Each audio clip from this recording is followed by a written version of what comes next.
નમસ્કાર, હું છું કેતલ અને આપ જોઈ રહ્યા છો CB24. મુખ્યમંત્રી ભૂપેન્દ્રભાઈ પટેલના હસ્તે લાંભા વોર્ડમાં અર્બન ફોરેસ્ટનું લોકાર્પણ કરવામાં આવ્યું.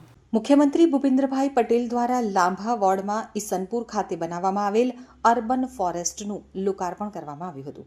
તેમજ ભગવાન બિરસા મુંડાજીની પ્રતિમાનું અનાવરણ પણ કરવામાં આવ્યું હતું. તો મુખ્યમંત્રી ભૂપેન્દ્રભાઈ પટેલ અર્બન ફોરેસ્ટ ખાતે પહોંચ્યા હતા ત્યારે હરિયાળીમાં પણ mayor, deputy mayor, standing committee chairman, Maninagar વિધાનસભાના ધારાસભ્યો સહિતના ધારાસભ્યો દ્વારા સ્વાગત કરવામાં આવ્યું હતું. ભીલ સમાજના કોર્પોરેટર રમેશભાઈ રાણા સહિત ભીલ સમાજના આગેવાનો દ્વારા તીર, કામઠા, આદિવાસી કોટી અને પાઘડી પહેરાવી અને તેમનું સ્વાગત કરવામાં આવ્યું હતું. તો મુખ્યમંત્રી દ્વારા અર્બન ફોરેસ્ટનું લોકાર્પણ કર્યા બાદ આસપાસના વિસ્તારમાં રહેતા સ્થાનિક નાગરિકો અર્બન ફોરેસ્ટ જોવા માટે પહોંચ્યા હતા અને ભગવાન બિરસા મુંડાની પ્રતિમા પાસે ફોટો પડાવ્યો હતો.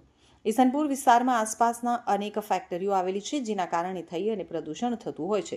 ત્યારે મ્યુનિસિપલ કોર્પોરેશન દ્વારા બનાવવામાં આવેલ અર્બન ફોરેસ્ટથી પ્રદૂષણમાં પણ ઘટાડો થશે.